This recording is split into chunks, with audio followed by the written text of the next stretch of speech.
What's up guys, and welcome to my Sparxie release guide. In this video I'm taking you over everything you need to know in order to understand and build and use Sparxie, including an overview on her kit, best Lightcones, best Relic sets and ornaments, the stats you want to run for main sets and substats, and finally some general team building ideas. Stuck grinding in Honkai Star Rail? Need Stellar Jades fast? We've got you covered. Head over to U7 Buy, your ultimate gaming hub for safe, fast, and cheap in-game top-ups. Whether it's Star Rail or your other favorite games, U7 delivers instantly and players love it. Check out their Trustpilot reviews, they're actually top ranked. On the Honkai Star Rail direct top-up page, you can recharge your account in seconds. For example, 8080 Honorific shards cost $99.99 in the official store, but on U7 Buy, you can see here it's way cheaper. Just pick your server, enter UID, pay securely, and boom, your account is instantly loaded. Want extra savings? Use code PRETSR at checkout for 5% off, perfect for last minute pulls, battle passes, or surprising a friend. And here's a bonus. If you spend $80 a month on U7 Buy, you can grab the Honkai Star Rail Express Pass for only 1 cent, which is nearly free. Click on the link in my description, recharge fast, save more, and keep blazing those trails.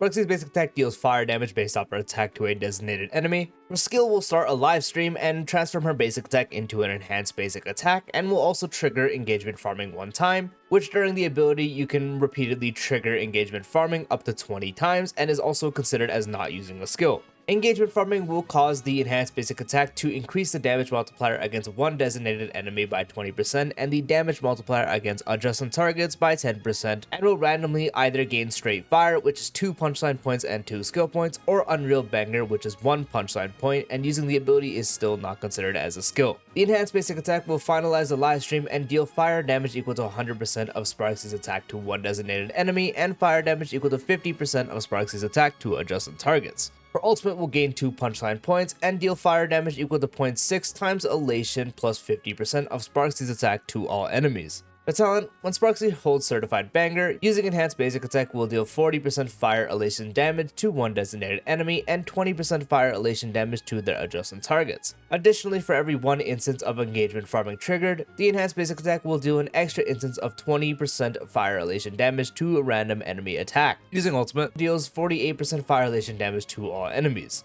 Her technique will inflict enemies within a set area with block for 10 seconds, where blocked enemies cannot actively detect allied targets. Entering combat via attacking a blocked enemy will deal fire damage equal to all enemies of 50% of Sparxie's attack and will also recover 2 skill points for allies. For Sparxie's elation skill, it will deal 50% fire elation damage to all enemies and deals 20 additional instances of damage. Each instance deals 25% fire elation damage to a random enemy and will also grant 2 throw points. Throw is used to offset Sparxie's skill point consumption, so TLDR, for every throw you do have, it is considered as using a skill point. For her bonus traces, her A2 for every 100 Sparxie attack that does exceed 2000, this unit's elation will increase by 5% up to a maximum of 80%. For A4, when there are 1/2/3 or more elation characters on the team, using Sparxie's ultimate will additionally gain 2/4/8 punchline and 1/1/4 thrill. And her A6, for every 1 punchline currently owned, increases all allies crit damage by 8% up to 80%. And finally, for her Eidolons, her E1 when AHA instant ends gains 5 punchline, and for every 1 punchline owned, increases all type res pen for all allies by 1.5% up to a max increase of 15%. Her E2 when AHA instant ends, Sparxie gains 1 extra turn and 2 thrill. For every 1 thrill consumed, increases this unit's crit damage by 10% for 2 turns, stacking up to 4 times. Her E4, when using ultimate, additionally gains 5 punchline and increases this unit's elation by 36% for 3 turns. And her E6 increases all type res pen by 20% for every 1 punchline taken into account by the elation skill.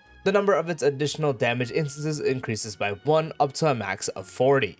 For Lightcones, unfortunately you're not working with too much, but her best in slot is of course her signature Lightcone, providing the wearer a 48% increase to crit damage, increasing the max skill point limit of the team based off every elation character on the team up to 3, so 3 elation characters on the team would increase the max skill point limit by 3. For every 1 skill point the wearer consumes, enables the elation damage dealt by this unit to ignore 5% of the enemy target's defense, stacking up to 4 times, and if 4 or more skill points are consumed in the same turn, this wearer will gain Streams promo, which will increase the team's elation by 20%. So this Lightcone just provides you a bunch of things for Sparxie for both her actual main DPS role and future sub DPS role, and just what she can really do right now for someone like Yao Guang too. 48% crit damage is a lot, so that's going to be just good for building her. Also helps you allocate more stuff like crit rate instead. Also gives you up to a 20% defense ignore for elation damage, which is going to be the main source of damage you are dealing. And the requirement is only consuming up to 4 skill points, which Sparxie is going to do really every turn because that's her whole playstyle. And then at the same time, having 4 or more skill points consumed is going to give her stream promo, which increases the entire team's elation by 20%. So anyone else doing elation damage is going to get the increase. So in this case for now, Yao Guang is going to get that increase, which is going to increase her overall damage as well. And this also does, of course, impact Sparxie herself, so 20% elation for herself is going to increase her damage as well, making this the far and none best in slot. Next best option is the Today's Good Luck Battle Pass Lightcone, increasing the wearer's crit rate by 12%. When the wearer uses an elation skill, increases elation by 12%, stacking up to 2 times. And once it is able to be S5'd, it's 20% for both values. Up to 20% crit rate is really good because she has so much crit damage access in her base kit, then her Sparkle buffs when she gets buffed by Sparkle, her ornament that we're going to talk about soon. She just has so much crit damage access that it's actually good that this Lightcone is providing crit rate, as it makes her a lot easier to build. And the effect for the elation is just using an elation skill. So anytime you force proc Aha instant with Yao Guang ult, that's going to increase her elation by 20%. And then anytime Aha instant activates by itself, then you're going to get another stack. So it's really easy to stack this up and gives you up to a 40% increase to elation, which is also of course going to be a big damage increase, making this her second best option to use. Then past those two, it's really able to use like any of these three. The free-to-play Lightcone Mushi is going to be good, since the actual other part can stack. So if you already have this on someone like Yao Guang, you can still run this on Sparxie, but it does increase the wearer's elation by 12%. When the wearer uses an elation skill, increases elation damage taken by all enemies by 6% for 2 turns, and at S5 is 20% elation and at 10% elation damage vulnerability. So free 20% elation whenever you are doing elation damage is just going to do more damage, and now you're able to provide vulnerability for elation damage specifically, which again, as I mentioned, is able to stack with other Lightcones that are the same. So if you already have this on Yao Guang, you can still very much use this on Sparxie to add up to a total of 20% elation vulnerability. So if you don't have the other options that I mentioned, then you can very much use this. As for the 3 stars, you really can just pick either or. They're not going to be that much different from each other. They're both whatever. You'd mainly want to use her signature or the battle pass one, and then if you don't have that, the Mushi Shurumi's Adventures. If you have to use a 3-star while you maybe farm up to this, or maybe you're farming for a signature but you don't have this right now, or it's already on Yao Guang and you just don't have other options, just give her any one of the 3-star options. They're both, again, very similar in performance. For relic sets, the only one you want to use for a 4-piece is the Ever Glorious Magical Girl. With the 2-piece increase in crit damage by 16%, the 4-piece, the elation damage dealt by the wearer and their memo spray ignores 10% of the target's defense. For every 5 accumulated punchline allies gain, the elation damage dealt additionally ignores 1% of the target's defense, stacking up to 10 times. As Sparxie does indeed want to be built with crit, the 2-piece increase in crit damage will be good, and the 4-piece provides you 10% defense ignore for elation damage off the get-go, and then up to another 10%, which is really easy to get. Since Sparxie is a big punchline generator, getting up to the amount you would need still will take a little bit. It's not something you stack up right away, but you will be able to get the full effect, providing you up to a 20% defense ignore for elation damage. And the biggest source of damage from these elation characters is, of course, elation damage. So when it comes to the absolute best damage output you can get, this 4-piece is really the only one you want to use when it comes to a set on Sparxie currently, as everything provided is useful and is practically tailor-made for her. However, while you are farming that, you can combine a 2-piece crit set with 2-piece attack to help you with the attack amount you will need for her trace. So combining 2-piece hero or 2-piece wind soaring or 2-piece dot and 2-piece musketeers, all of them have the same 2-piece increasing attack by 12% to help you. Combine that with any of the crit sets or just another attack percent increasing sets. If you need crit rate, which would be the main one you would need, you would use World Remaking Deliverer 2-piece or Scholar 2-piece for the 8% crit rate. Crit damage set would be the Ever Glorious set itself, Wave Strider, and those would be if you are running crit damage, assuming you have good enough crit rate. The most common 2-piece combination is going to be 2-piece crit rate and 2-piece attack percent, but of course when it comes to 2-piece, you would tailor-made it towards what you would need. So if you need more attack to get to the actual threshold, then 2-piece attack, 2-piece attack. If you're able to hit it but you need more crit rate, then of course 2-piece attack, 2-piece crit. Or if you already have the attack fully solved, you can do 2-piece crit and 2-piece crit. For Planar Ornaments, the only one you really want to use is the Tengoku set, providing the wearer a 16% increase to crit damage if 3 or more skill points are consumed in the same turn. Additionally increases the wearer's crit damage by 32% for 3 turns. So 16% crit damage for free and consuming 3 or more skill points is not going to be a problem, as you're going to be consuming many more than that. It's an additional 32%, practically providing you up to a 48% increase to crit damage for free. Just by playing her normally, you will be getting that. It's very easy for the effects, so 48% crit damage is going to be very solid, and one of the few ways you can actually increase her overall potential output from an ornament. When pairing her with donning Permanent Terra as a sustain, you can use Banan Amusement, practically providing you up to the 48% increase to crit damage, so the same thing as the Tengoku set. But with this, you are forced to use donning Permanent Terra, as he does dedicate her as bondmate and attaches the summon to actually get the full effect of this ornament. If you're not running Permanent Donhang, then you are not able to activate this, so it's only 16%. It's really just a more restrictive version of the Tengoku set. If you are running Donning, it's the same thing. If you're not, then you can't use this, so Tengoku is going to be mainly the one you would use, since that one is tailor-made for her, really, as she is able to satisfy the requirement herself. You can also use Izumo, providing the wearer 12% attack, and if there's a teammate that follows the same path as the wearer's crit rate increases by 12%. 12% attack helps you with the attack conversion, and then 12% crit rate when you are pairing her with currently Yao Guang.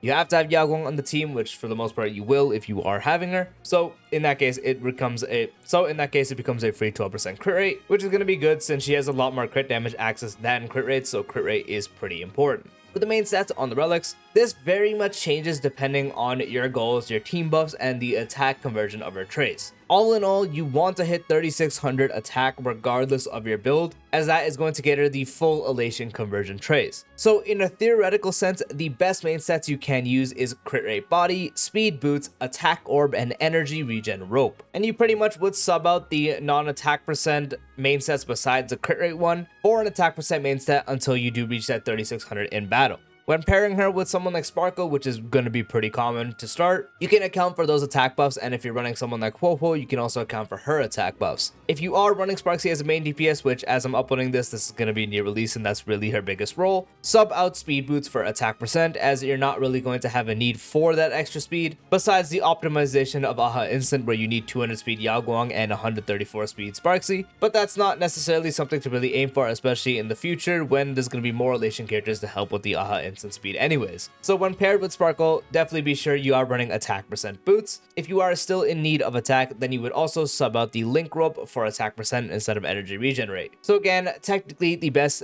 optimal main stats is crit rate body, speed boots, attack percent Planar, and energy regen link rope. But sub out accordingly. With Sparkle for the main DPS, really just run attack percent anyways, and if you still need more, then sub out energy regen rate for the attack percent. The subsets, again, first your goal is going to be 3600 attack. That is going to be one of the best ways you can get damage output out of her. You want to max out that trace. So be sure to get attack subsets that do help, and then obviously compare that with your main sets and also the buffs you do have on your team. Again, count for a Sparkle buff, account for E1 Sparkle if you have that, account for something like Popo buff as well. Just be sure in battle you are reaching 3600 attack. Past that, it is just crit rate, crit damage. That's really the only things you can focus on for more potential. For crit rate, of course, just as usual, get it to as close as 100% as possible. With a lot of instances of hits, you definitely want to try to get it close, but at least getting it around 90% would be good. Closer to 100% better, but at least in battle, try to get it to 90%. You don't have to focus on crit damage as much because she's paired with Sparkle, who provides a bunch of crit damage. Her own trace provides the team up to 80% crit damage, which includes her. Her ornament also provides up to 48% crit damage. There's just so much crit damage access that it's really just worth focusing on trying to get that 100% crit rate. But getting around, depending on if you have the signature or not, 160% without the signature is fine. And then of course, if you have the signature, you're mainly aiming for something like 200% or higher.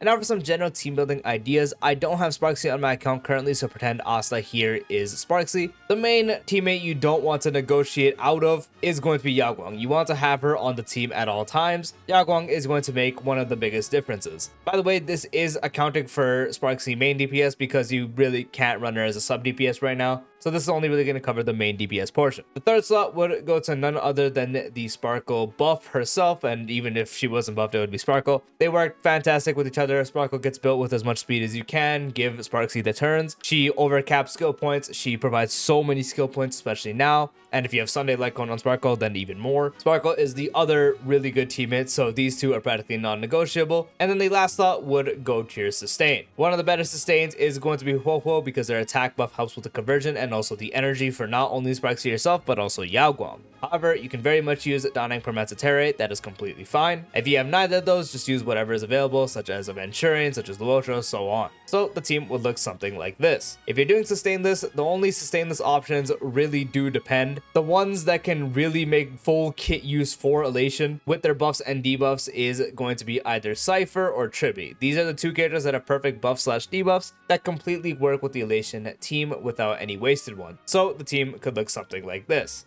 Putting a sustain back on here just to show you some substitutes. If you don't have Yao Guang, again, the performance drop off is going to be significant, but here you can use those two that I mentioned, Cypher or Tribi. Tribi would be the main one, but if you have Cypher, you can use her in that slot as well. Sparkle, I'm not really going to give substitutes because she was quite literally given out for free, so I am not going to really mention any substitutes for her. So that is kind of how you would go about currently using main DPS Sparxie.